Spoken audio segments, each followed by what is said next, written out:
Welcome to the Sundays with Wendy podcast, Julie Stevens. Hi there, Wendy. I'm so happy to be joining you today. Thank you. That's a very lovely voice. I wanted you in particular for this season of Behind the Scenes. You and I met years ago through our mutual herbalist and brilliant man, Oscar. And we connected just on so many levels, both as patients and as people who wanted to advocate in this world of healing. So I wanted you to come back on because there's so many things we talk about. I am also on the board of Mojo Health, which you founded, and it's such an interesting journey. Every time I'm on a meeting, I learn, and I really wanted to share your story and all the insights and all the cool things you're doing. So welcome. Appreciate you helping me to share what I learned. Truly, when I was diagnosed, and I was diagnosed with stage 4 aggressive, inoperable, and chemo-resistant colon cancer, many people pray to survive, but I prayed to have a story that was worth repeating. And I think I definitely achieved that. You did. So let's just back up. So take us back. Tell me a little bit about your life before you were diagnosed, and then kind of roll us into that diagnosis for you. Great question. So pre-diagnosis, and it's interesting because I've changed so much that I actually had to go back and look at my old vision board recently to remind myself who I was. But I was a stone that never gathered moss. I was constantly in motion. I was traveling a ton. I worked really hard. I was very much thought my profession was my value. And, I was constantly working and then traveling, seeing friends, seeing music. So I was one of those people that extremely vivacious and social and outgoing. And COVID kind of shifted some things for me. And so I'll say the pre-2019 version of Julie was different than COVID, and that changed me a little bit. And then cancer changed me even more. But during COVID was the first time that I realized I had agency to determine how I felt. And I know that sounds crazy because I was 40, but I didn't actually understand that the food and the exercise that I put in my body or did with my body impacted how I actually felt and the energy I felt and the sleep I received. Like all of those things matter. And I didn't realize how much I impacted my actual outcomes. And so COVID was the first time that I really started to address that and sleep differently and eat differently. And the reality is Wendy, I started to lose weight, and I was significantly overweight in 2019. And I've lost over 130 pounds by choosing different choices. So that started before my diagnosis. So I just want to make sure this wasn't because of cancer, it was part of my cancer healing journey. And so I had been doing quite a bit starting March of 2020 to impact my future health. And so I was walking almost every day, and I was eating differently because for the first time I was cooking at home versus eating as I was traveling on the road. So I was in a much different and better health situation. And then I got diagnosed with stage 4 cancer. And it felt wrong because I'm like, whoa, I've started the changes. I'm doing the work. And how can it now be I have cancer because I've done the changes? So it felt actually wrong. But behind the scenes, I think it's important to say a couple of things. I got divorced in 2010, and the day I got divorced, I broke out in hives for the first time. So for 10 years before I was diagnosed, I'd had hives every single day. I'd been to experts across the US, and I'd been put on more and more and more pharmaceuticals. So by the time I was diagnosed, I had a litany, a full page of pharmaceuticals I was taking every day, including biologic shots every 2 weeks, which basically tamed down my immune system, as well as I was taking 8 Zyrtec a day and 3 pharmaceuticals just to mask the hives. On top of that, I certainly wasn't eating a great diet, as I mentioned, with my weight or doing enough exercise or getting enough sleep or paying attention to my body. So certainly was doing a lot of things physically, but also emotionally. I had a abusive marriage. And then I had kind of a wild relationship where I had a really difficult child. So my life was in trauma constantly, and I never really dealt with the emotional problems I had throughout my childhood and adulthood. So the reality is when I was diagnosed, I did a really hard look in the mirror because I knew I had to do more to build a body that was healthy and not in dis-ease. Yeah, keep going. Yeah. So I knew the power of data, and I knew that my future health would be determined by looking at data points over time. And so I was while I wasn't in great health, I went to my annual physical and got data points so that I could really track markers over my lifetime. knowing that that truly would indicate change, and change is when I needed to pay attention. Well, I had a drop in iron in my physical in 2022. And so I went to my physical in May, was diagnosed with a low iron, and my primary care physician, God bless her, called me and said, Julie, this is weird. And I know you've been working on this big project at work and you think you might have an ulcer, but I think there's something more going on. So I want to recommend you go and get an upper and lower endoscopy, also colonoscopy. So I called my gastroenterologist, and 3 times they told me, Julie, you're under the age of 45. You have no family history. You have no signs or symptoms. You do not need a colonoscopy. Let's just do an endoscopy. But I kept pushing, and I actually replied 3 times and said, I'm a data gal. Let's just go ahead and do it. Let's get all the information we can. And my gastroenterologist woke me up from my colonoscopy by saying, you have a tumor so large, we couldn't get the infant-sized camera to the other side. So I just want to point out, the first thing is data is your friend. And for anyone who's listening, I want to just help you think about your annual physicals differently, because that is the window of change. And change means you need to pay attention. So please, for anyone who's listening, get your annual physical data, because that will help map the rest of your future, and also advocate for yourself. Those are the 2 lessons I'd start with. Wendy, I went on to about 2 weeks after my meeting with my gastroenterologist, my colon actually closed. So I could not eat or drink anything. So I was calling, and I'd had a meeting with the surgeon right after my gastroenterologist, and they said, we'll do it in a month. And I said, I don't think I can wait that long. And they said, oh, yes, you can. We know, we're experts. And then 2 weeks later, I called and I said, I think I need to come in and see you, and I think I need the surgery right away. And they said, oh, no, you're crazy. We're fine. You're fine. And it was over 4th of July weekend. And so I sat there in pain the whole week until I called back that Monday after 4th of July and said, I am not okay. You need to do something and gather data, because something is going on. And they did a PET scan that day, and they invited me into the ER immediately to get surgery, because they realized I truly could not survive based on how my body was operating.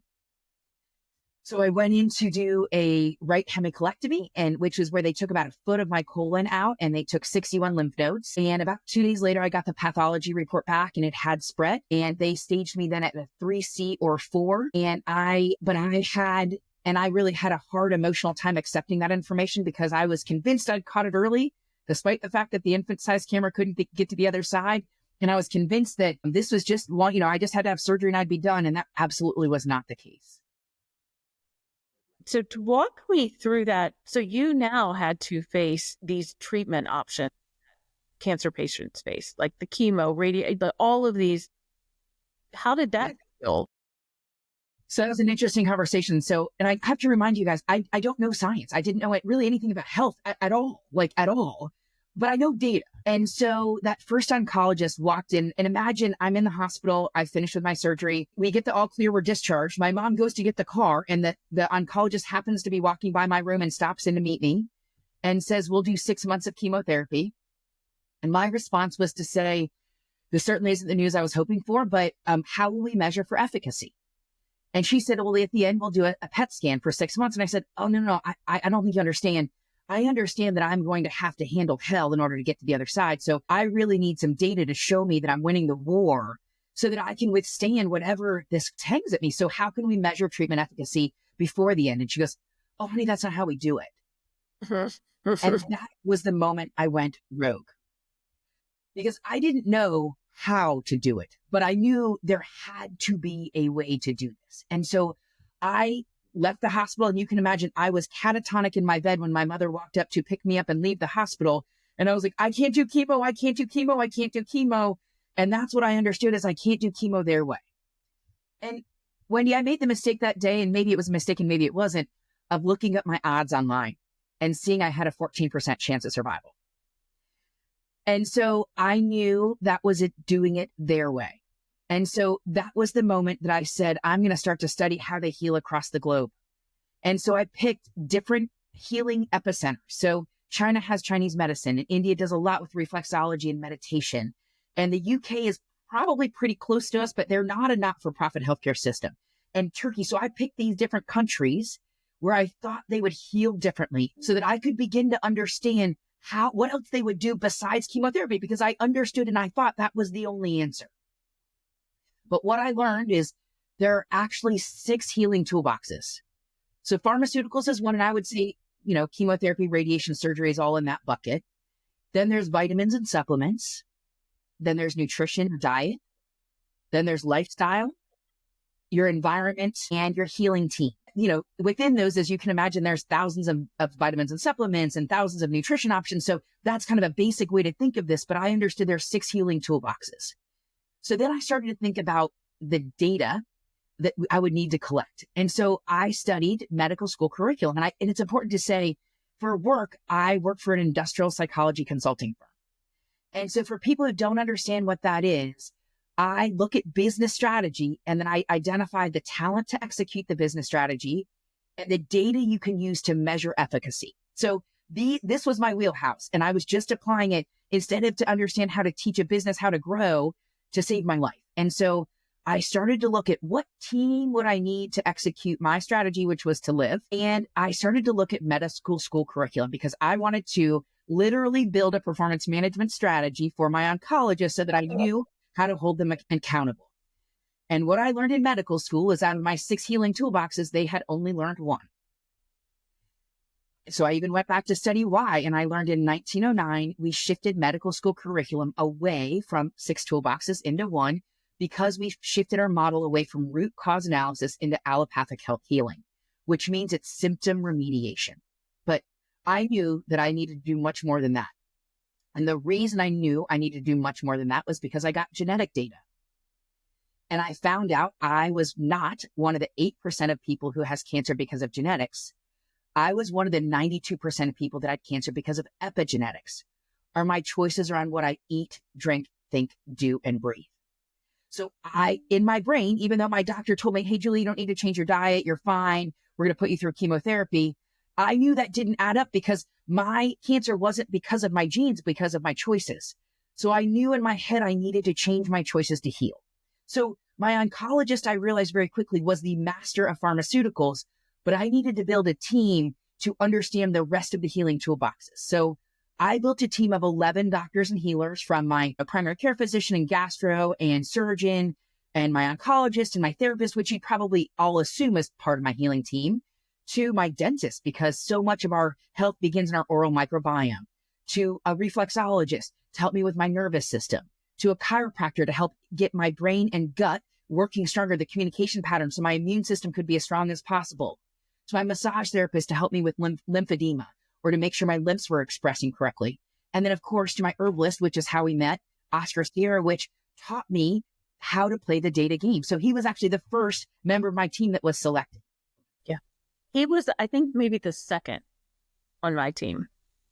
And once you meet him, you understand. Shifted it was not going to be the normal path, but he just gives you this like confidence, the soft, gentle way and you're like, okay, I can do this. I can do this differently. You can imagine meeting him that first day. I walked in, and imagine I met him 3 days after I left the hospital, telling my parents I was not doing chemo and I didn't know what I was going to do. So this was a very fragile, emotional time for me. Mm-hmm. And I met him and I walked into his office and he kind of scooted in and said, okay, Julie, why are you here? And I thought, I'm going to throw him this question. If he can answer it, he's in, and if he can't, he's out. And I was like, how can I measure treatment efficacy? He's like, oh, well, we can do that a couple of ways. Do you want to actually know the blood tests we can use to measure if the treatment's working between treatments? Or do you want to know the tests we can pull to identify if the chemo will ever work? And right then he was on the team. And so we started to map out this whole data strategy and what I could do to really understand, as he taught us, we need to understand the health of not only our cancer and our body, but also our environment. So we need to understand, where is the cancer burden and where is the cancer at? Kind of what is the health of the root cause of the body that's created this environment that was hospitable to cancer, which was a topic that was so foreign to me. And then ultimately, are there things in our environment that are actually creating sickness that we can remove so that we can create a body that it will heal the fastest and easiest? And I think by breaking it down and understanding, we don't need to just understand the location and the size of the cancer, which is what the typical standard of care does. We need to know much more around the nutritional markers and oxidative stress markers. And I even threw in personality because that's what I knew. So the average cancer journey uses 2 data points and I used 12. Wow. And you really have developed this over time through Mojo Health, right? That's exactly it. When, I was, think about this. I was diagnosed in June. I had my surgery in July.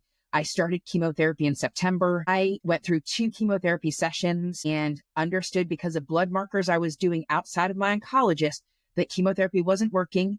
And so I texted my oncologist and said, hey, chemo's not working. And once again, he's like, Julie, I know what I'm doing and we're good. Sorry.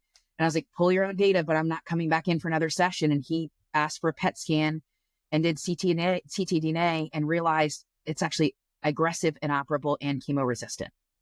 So by tracking that data outside of my oncologist and really making sure I'm a data G, we call it, that it used to be a data gal. That's what I said when I wanted my colonoscopy, but now I actually think I'm a data gangster because I understand how to use data and really apply it. But by using that, I was able to identify that I was chemo resistant, pivot to the correct medicine in November. And in January, I was at a music festival in Mexico. And I just want to point out that most people that are in cancer treatment don't feel good enough to go to a music festival in Mexico, but I felt well enough. I had no side effects. I hadn't missed a day of work, so I could take time off to actually go on a vacation.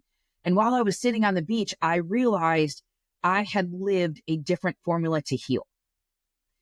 And I knew by pulling this data here, we could predict this treatment toolboxes. And by pulling this data here, so by using data at different points in the journey, and teaching people about all 6 toolboxes, anyone could have a journey where they would not have to suffer. And that was the start of Mojo Health. And it's such, I think, a good time. I think after COVID, people were more open to exploring other ways of doing everything, including their own healthcare. And, like you and I have talked about this many times, I don't think we could have been having these conversations 10 years ago.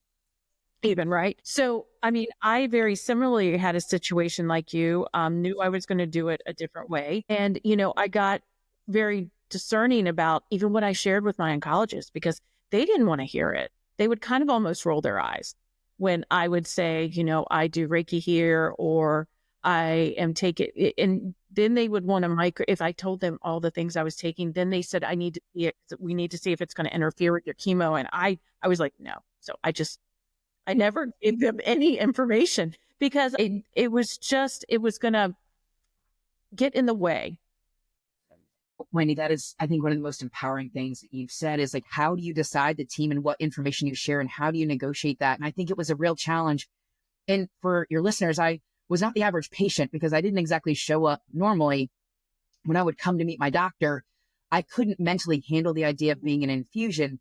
So I would come dressed in costume with a full theme party. And, I would have this wagon with gift bags and snacks and games and all for anyone who's in the infusion center. So I would show up to these meetings with my oncologist. Imagine forcing them to talk data, changing their standard of care, having these difficult conversations dressed up like Dolly Parton.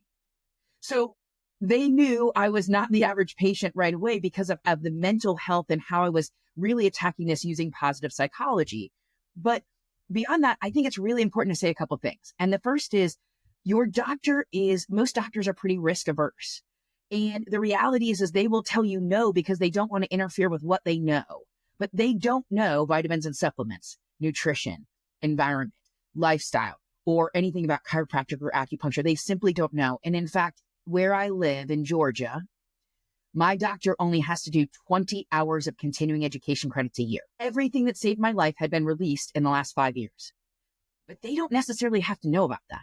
So when I started to think about the actual job of a doctor, and the realities are they have to do X amount for insurance, they have to do so many billable hours, they have to fill out their charting. They have a real stressful job when they're there. They're not checking my patient charts at 10 p.m. because they have children and families and wives and lawns to mow and food to cook. Like the reality is they are humans that do this job. And once that set in and I realized I can't expect my doctor to know everything that's new and exciting out there. I have to be part of the team that's actually identifying this and questioning it. And once I built that relationship with my oncologist, it was very successful. And he actually respected what I was doing. But just like you, I came in the first day with, here are all the supplements I'm taking. And they said, you can't take those. And then they had their nutritionist come in and say, oh, no, those are all going to impact your liver. And unlike you, I challenged and I said, if you can show me one piece of data that shows this will impact my ability to process the chemotherapy or my body's ability to react to the chemotherapy, I will stop right away. But until you show me that, I'm not going to discontinue anything. And guess what they came back with? Nothing. No, I know. I think they work in hospital systems. I mean, there's so many layers of risk that, I get it, but I have to mentally, before I go into any of my appointments, I just have to mentally get in a different space, because when I was first diagnosed, she was like, this, this, this. She'd already put me in a bucket. We're going to treat you palliatively, blah, blah, blah. And I was like, no. I mean, it didn't resonate with me. I didn't even feel sick. And I was like, no. Like, I know you see it on the scan, but so I've always been in this little bit of an outlier. But Love that your response was just no. Like, that's exactly no, that's not. I never went back to her because she was not going to be receptive to my thoughts about my own illness. And that's the reality. And one of the things that I've studied is how we actually developed our modern day science. And part of what we did was remove energy and that really the power of our brain from healing many decades ago. And that's never resurfaced. But when I thought about the fact of what you just said, our brain tells our body what to do all day long without us actually knowledge in our subconscious. And we don't even realize this. So if you are told that you are on a palliative care approach and you don't have any hope, and your brain tells your body that, the reality is that's what your body's going to do. But the reaction of you saying, no, that's not my story, let's actually shift this, just shows how much that brain-body connection really matters. It's because we're both thriving. And then not only when you're diagnosed, I was stage 4 rare. Yeah. Then you tell people in your life. So then they're going to all have a reaction that you can't control. But there were certain people I could not be around because of their reaction or the way they approach me. And I would have to say, I don't want to talk about it. And they were like, what do you mean? And I'm like, I'm not talking about it. I want to go to dinner. So some of it is really like, if I could give advice to anybody, is don't change your life. Keep going forward. Don't change anything that makes you, but address the toxicity in your life that is not valuable. Yeah, but don't have to go sell your house or stop Totally. or all of that, because everything that is around cancer, I almost wish we could change the word or something, because when you say cancer, it just makes people cringe. But what are the statistics now? 1 in how many? 40%. So it's 1 in 2 men, 1 in 3 women. And the reality is that's using today's data. And Wendy, when I look at this and I understand epigenetics, as I've mentioned, and the fact that our choices are impacting 92% of chronic disease, I think this is only going to get worse, because the reality is when you look at the ingredients of the food today versus the food we ate in our teenage and 20s, it's completely different. The chemicals we use, the processes that are made to farm, everything has changed. So the actual nutrition we're getting is not sustainable to healing or health. And so I expect that number, it's 40% today, but only to get bigger. And then I learned something in one of our board meetings, because you have such a beautiful array of people on the board. And I feel like they all come at it with such passion and drive, but there's always little takeaways. But, I think Chad said that, like you said, what you were doing when you changed your exercise and all of the things right before you got diagnosed. But the truth of the matter is the cancer was probably there 8 or 10 years ago brewing. Right. And so that makes it so much more important. The cumulative things and things we're doing every day. Whole idea, let me break it apart, because I think there's 2 things that are really important. The first is your actions, your choices, every single choice you make impacts your future health and wellness. And so, that idea, and I don't want people to think you can't have a bite of cake. That's not true. But if you have cake every day, that will impact your future health. And I think there's something else you mentioned too, which is urgency. When I was diagnosed with cancer, all I wanted was for it to be gone. But you're right. They think it had been there probably 10 years. And when I think back to the timing of when I got divorced and started to take all these immune blocking medicines, and then when I got divorced, that probably about works out that just about right, that it was 10 to 13 years that it was brewing in my system. So when I think about that, I want people to understand, if you are newly diagnosed, stop, collect your data, assess your strengths. Yeah. Think about what you can do in your journey that's different, because there are things you can do around getting enough sleep even is so powerful. So instead of rushing to chemo, let's stop and actually collect to make sure that chemo will ever work for your body. Because if it won't, you don't want poison. So that's where I want to stop people to say it's actually almost always not urgent. There are a few that's an exception, but let's understand the urgency right after your diagnosis so that you can actually build a strategy. That is so important because the doctors speak to you and say, okay, we'll start the chemo on Monday. And you don't have, your world has totally been shattered and you're not thinking clearly. And you have to have some time. And you're right. What's another week or two? I mean, it's almost like a joke. Are you kidding me? I already have cancer. Why you want to be into the clinic tomorrow? Most people aren't going to do what you and I did.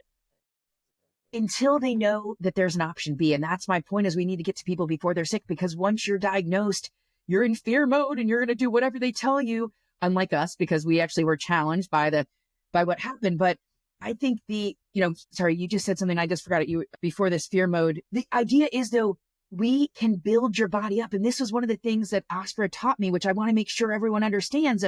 If you start chemotherapy and your magnesium's at a 5 and it drops to a 2, because we know there likely will be some changes, you actually will be miserable. But if you start chemotherapy at an 8 and you drop to a 5, you're probably fine. And so part of what we want to do is train your body like a marathon, like you train for a marathon, so that you have elevated vitamin D and magnesium and vitamin C levels so that you can weather this storm without suffering. And that time of taking a couple weeks, it just takes a couple weeks to get your magnesium and vitamin D and zinc levels up. So that's what I would say, is stop, collect your data, build your body, then start treatment at a much higher level where you won't suffer as much. I love that. I'll never forget when I met Oscar. He said the plan was to start chemo the next week. And he said, can you give me some time? And I said, no, I can't. Because at this point, I had been gathering data for 3 or 4 weeks. And I was at a point where, Wendy, you have to. So I had the first round. It was awful. It was horrific. I could not walk. I could not poop. I mean, every symptom in the book, right? So I had not gotten on Oscar's protocol. My symptoms were so severe. I made them cut the dose down by 20%. And then I got on Oscar's thing. And then from then on out, it was like sailing. I mean, I didn't have nausea. I don't know. I mean, there's a couple days I was very fatigued, but it was totally different. And it wasn't even a lot. It might have been 5 things. Yet I added in fasting for chemotherapy. I mean, I did a whole podcast on that, and that was huge. I think that was a real game changer. But I mean, these are things that you just work in. But can I take a second to explain that fasting thing? Because Yes. I think Please. for your listeners, I thought it was valuable because then my body would have less to get nauseous with. And that's why I thought it was fasting. Then I've done additional research and I learned actually, because I did the same thing. I fasted before my chemotherapy. But the reason I understood that fasting is actually so valuable for both side effects and for long-term health is because when you fast, your cancer cells are actually the hungriest. So when you put the toxic chemotherapy in there, they gobble that toxicity up so that the rest of your cells don't get it. So it was actually 2 reasons. One, I had less in my stomach to get nauseous with, but also it was making the medicine more effective. And that to me is like, well, if they explain that to anyone, I think anyone with cancer would want to do whatever they could to make the medicine as least toxic and more effective as possible. But we need to teach people these tricks so that they can actually weather the storm differently. And I'm telling you, if I had not done that, I don't know what would have happened. And my mindset was just like, okay, I'm going to do this. The cancer's gone. I mean, it was a little game of whack-a-mole there for a while. I mean, it took a couple of years and I had to go back and do some treatments. For the last 9 months, I have been completely.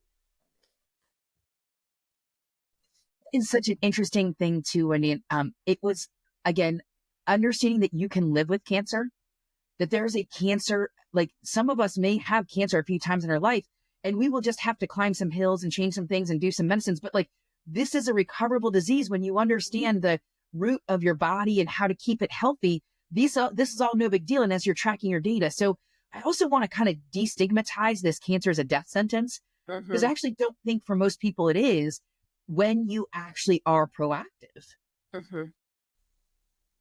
I hear, like you hear all the time, my best friend's sister, my so-and-so's mother-in-law. And I've gotten to a point where I cannot go and try to change people's minds. But if I am asked, I will share. And the people that do ask are very curious. And I will say, I refer people back to a podcast Oscar and I did almost 3 years ago. Then I'll see the plays increase. And it just makes me so happy because I know that it will help. It's been, that's actually probably one of the hardest mental hurdles that I'm working through actually right now is this idea that I understand a different formula to heal that changes the game for the 20 million people that will be diagnosed globally with cancer this year by helping them understand how they can be their own advocate, how they can use data to change their story, and how they can heal using really all 6 toolboxes. So like formula built, I understand this. And knowing that I know how to change the game, but can't get this out there fast enough. And even people in my circle who have been diagnosed with cancer have not done this. It is really heartbreaking. And then they suffer. And then they're in the hospital. And then they're in pain. And they call and they say, we should have done it your way. So what you just said and this idea that knowing how to change, but not being invited is so critical to us survivors at receiving that, like, we are all here spreading the good news, trying to teach people the way. But if people don't want to accept it, that's not our job either. No, yeah. Yeah, separating that is kind of one of the things I'm working on right now. Yeah. And what I've always found is I think I've been in a lot of, very unusual situations in so much of my life that like I can be very discerning right in the moment. Like when that woman's just totally, put me in a line with the other 5,000 people that were going to be in the clinic that day or whatever, I was like, no. And I really listened to my body. And I think that a lot of times we don't give ourselves permission to understand what we need. Yes, we have cancer, but doesn't mean I have to do it that way. You know what I mean? We give away our power so much. Oh, yeah. And just to allow people the chance to say, no, I need to have a second opinion, or I really want to research another model for this. And I think what you're doing at Mojo is, I just feel so honored to be around you in that team that you have built to really get this out in the world because I think it's needed. I think it's important to say, part of my learning and how I gained strength was by actually studying what doctors were taught. And so I started to read the Journal of Clinical Oncology and look at the ASCO, which is the American Society of Clinical Oncology, and what they were starting to tell oncologists. Because again, I'm trying to understand what they know. And part of what you just shared was part of what's been announced in 2012 and then in 2017, and then for the Journal of Clinical Oncology, and then most recently with ASCO, that every cancer patient should have a palliative care approach. And we think palliative care is preparing for death, but it's actually preparing so that the conventional treatment will not hurt your body. Mm-hmm. Once I understood this is actually documented that everyone should have a multi-pronged strategy, yet that's not how insurance pays. That's not how our doctors think. I started to understand that the system is not actually built for us. It's built for profitability and efficiency and effectiveness from a health system and process perspective. So if something doesn't fit right in your gut, it probably isn't. Challenge it. Like those are the moments where as soon as you're like, that's not up. Mm-hmm. Like the thing about I don't have to change my lifestyle, but I wasn't due to the genetics. I was like, then how could I not have to change my lifestyle? Like this does not up. So those are the moments where it's not actually, it doesn't follow your logic. That's when you need to dig in. Mm-hmm. I know. And it's really hard when a lot of times these cancer diagnoses come out of the blue. I mean, you don't even feel that sick, or you knew something's wrong, but you never want to think it's cancer. I love that there's people like you and Oscar who are, shouting from the rooftop, there's another way. Wendy, it's not just me and Oscar. It's you too. Well, you're helping people guide and change their lives by teaching them that energetic connection to healing. Like people like you and I are what's convincing me that the survivors hold the story, the secret. And if we start to track what we survivors did differently and how we are changing our lives and building more health, that's going to unlock not only how do we heal without suffering, but how do we avoid cancer recurrence, which is going to unlock how do we avoid cancer to begin with. So the story is in what we did differently outside of what was prescribed.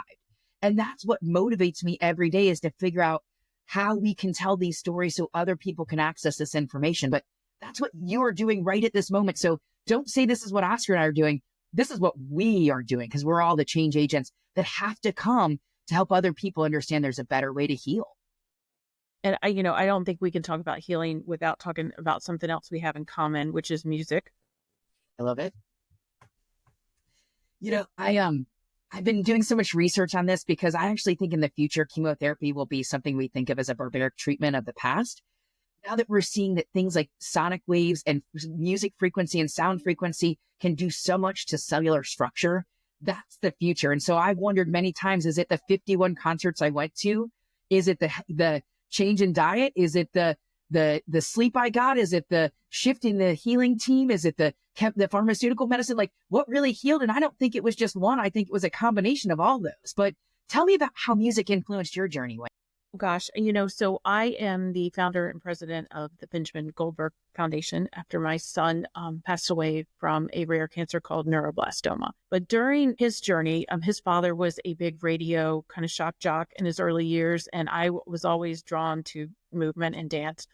So these things were not, music was just how we moved in the world, really. We were always listening to music. Ben always had a favorite of somebody he was following at the time. But when he got diagnosed, music became like a lifeline for him. And we were so fortunate at Memorial Sloan Kettering Cancer Center to work with a dance therapist and meditation. So we really kind of brought those modalities, and they recognized it as a hospital system, like changed the game for us. And it wasn't always like, it was never about the cancer for us. I mean, we were living our lives and we did the treatment and we brought our lives into the treatment. So, when he passed away, I was volunteering at our local hospital and I was on the floor with the kids and I was like, this is what's missing. And so we have been advocating since then, me, chatting it up as loud as I could.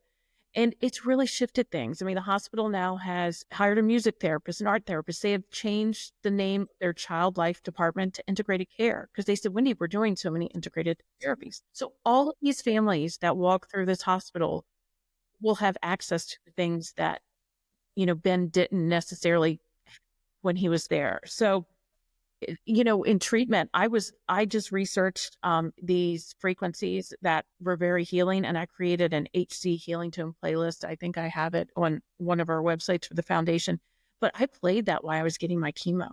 And again, I can't tell you if that worked or it was my mindset or the way I approach. I mean, but I do think it played a part. And what I love about what we're talking about is there's so many things. It's an array of things. I mean, some people will only want to focus on nutrition. Some people are like, okay, I've been exercising my whole life. I got that. But no, I don't know about energy medicine. What is Reiki? So I mean, it's like, it just kind of enlivens you. It's interesting. I'll share two quick examples of how I use music kind of similarly. And one is I'm so blessed with the number of friends I have in my life that it truly is hundreds of people when I was diagnosed would be texting me a day. And so all I was doing was repeating the same message as Cancer Girl. And so one of the things I did was I built a private network called Team J on Facebook. And so everyone could go there for my daily updates. But I started every day with a song. And I built this playlist so that I could go back and listen to this playlist. And it's songs like I'm Still Standing or Don't Break My Stride. Things that I was like, no, this is so when I had those moments of doubt, I could play this playlist and it would give me the strength and the power to continue in the moments where it was hard. So it became a lifeblood to me, for me to be searching for the song that would explain to my people how I felt and what was going on. And it's to go back and I still listen to that playlist almost every day. And to go back and hear those songs, it brings me right back to that moment. But I think about how every time I hear Elton John's I'm Still Standing, I will get up and dance. It doesn't matter where I am or where, like, those are the things that give you power in those moments. So does it help treat the cancer cells? Maybe. Did it help me give my body energy and power and my inflammation down? And did it keep my immune system strong? Yeah. So I'm willing to play the bet of it. It may not have treated my cancer cells, but it healed my body, which allowed my immune system to better treat my cancer cells. So there's a correlation there. But when I think about, there were a few moments in my journey where I was pretty low. One of them was right after I was told that cancer had spread in the hospital. And you can imagine it was a Friday night. She came in about 7 p.m. and told me, yeah, this is bad, the surgeon. And so that night I kind of lost it and was a mess, but I was worried I was going to actually split my stitches for how hard I was crying. And so I went to the nurse and I said, listen, you got to give me something because I need to sleep tonight.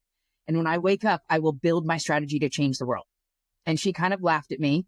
And I even laugh at myself now thinking about that, but she gave me sleeping medicine. And when I woke up in the morning, went to the charge nurse and I said, can I have a disco walk at 5 p.m.? And she's like, what? I was like, I've got a speaker system. Cause again, I brought a speaker system in my hospital room. I was like, I've got a speaker system that I can put on my soul pole or my medicine pole. And I can ask everyone in my hall to walk with me at 5 p.m. so that we can all get each other's frequency and change how we're feeling.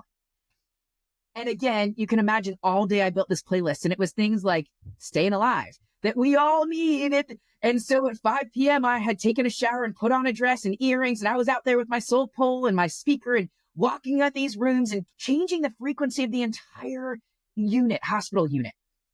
It changed. Like, there was this paraplegic gentleman at his door that I'll never forget. And I mean, his neck was rocking back and forth as hard as he could to these disco songs. Like, I just love that it didn't matter where we were. We were all part of this. And it literally changed my day from thinking that whole day, I'm going to die. I was building a playlist of how I could inspire others to live. So music truly is energetically how I can flip the switch. Mm-hmm. And I'll share a story, on the other side. Like with Ben, he would create a playlist. He had a 30-minute infusion, and he would say, Mom, how long is it? 30 minutes. And he'd dial up his music. So one of the treatments was maybe a little more intense than some of the others. And he was having more pain, and he had put Michael Jackson, I'll Be There. And that was on the playlist during the time it was a little more painful. So that night we were walking to dinner, and we were in New York. And so we were walking by a cafe, and I guess it might've been like warm out because people were sitting and music was playing, and the speaker, and I'll Be There was on the speaker. And he just looks at me and he kind of hunched over and he said, my stomach hurts. And I was like, oh my God, like that song took him right back. And I mean, right then I was like, I always felt music was powerful, but I mean, it really, truly is. Transformative. And that's the piece of, I think so many people go into fear mode when they're diagnosed that they stop finding their flow and stop figuring out what brings them joy and stop allowing us to return to our natural body where we move and listen and grow and connect. And that's part of healing to me that nobody really talks about but you. So I just want to applaud you for the work you're doing, Wendy. Well, thank you. I just believe it. And I think you probably have a similar take on this as well. Like when I'm advocating, it's just something that like has to happen. I mean, luckily all the people have shown up to help me do this, but I feel like there was no not doing this. I have wondered many times if I actually healed myself. I did the work. Why am I actually investing every night, weekend, and holiday on Mojo? Like, what am I doing? But you're right. It's a compulsion. I can't not try and share. We know secrets that people can change people's lives. We've lived them. We've proven them. We understand them. And I don't need a double-blind placebo. I need to hear your story to understand it. And I'm willing to adopt these things. And I think that's why both of us are so powerful, because we were able to take a difficult situation, figure out a different path, and now want to share truly the good word with the people around us so that other people don't suffer. I just, there's a lot of work to do. I mean, this is tip of the iceberg kind of thing. I mean, we are actually doing a kind of one of the first in the country, or a handful in the country, that are actually doing a pilot where we in music will be involved. One will be art and one will be music, but with a subset of cancer patients. And we're going to track them through this integration with music. So I'm just so excited, that our local hospital systems are open to this and, feel it. And we're going to put the numbers to it. That's so cool. Because once we can prove this, we can get it adopted. And Wendy, one of the things, that very first, I went to my first theme party was actually my second chemotherapy, because the first one I was there, I was really struggling mentally, and the chaplain invited me to do something different so that I could accept the medicine in my body. And I knew when I sat down at the very beginning of my diagnosis, I had 3 skills, and it was, I understood the business of healthcare, I understood industrial psychology, and I know how to throw a theme party. So my response was, well, I'd like to throw a theme party. And she kind of looked at me and she goes, okay. And the next day I called her back and I was like, were you serious? Because I'm going to throw a theme party. And so that second chemotherapy, I came in dressed it as a luau. And you can imagine, I went up to the first person and said, you want to get laid in chemo? And everyone laughed. And the whole infusion center started laughing. But one of the things I'd done is I needed to take out my frustration. And so I'd hand stamped silver bracelets that said, ride the wave. And this woman walked up to me at the end of that first chemotherapy, at that first party, and said, Julie, I didn't know how I was going to make it through the day. Actually, I plan to commit suicide, and I'm not going to because I met you. And all it took was a gift bag and me being silly and joking and for her to see another path. And we've talked since then, so she's still thriving. But that's what music and joy and changing that frequency does for people. So what you're studying is life changing. Again, it might not be to treat the cancer cells, but it's to give people the will and the drive to continue, which is what music, power, art does for me and you, I know. So like, that's the piece of this that isn't studying, is that momentum, and that art gives us that momentum, that peace, that feeling connected. And that's what I think you're doing and proving, which I can't wait to see these results. Yeah, thank you. We are just, beginning to finalize some of this stuff. And so it'll be going throughout the rest of 2025. But yeah, I can't wait to share. I mean, it's going to be so exciting. But back up a little bit, like Mojo, tell us what that acronym, what it is and what it means. Okay, so my mantra during my cancer journey, or actually was before that, was to maximize joy. And I really, during COVID, realized that's what I wanted my purpose of life to be. And joy is not pleasure. It is truly feeling well beyond just pleasure of what is right, what is good, what is just, what is fun, what is flow, like all of these things. And so even and when I went in for my emergency surgery, I had made Maximize Joy stickers and Team J bracelets for all of my staff. And so I would hand them out and say, okay, we're going to maximize joy. We're not going to live in fear. Let's just walk through this. And so Mojo stands for more joy, because I wanted to infuse that in every single cancer journey. And we live in fear after we're diagnosed, and I want people to live with more joy.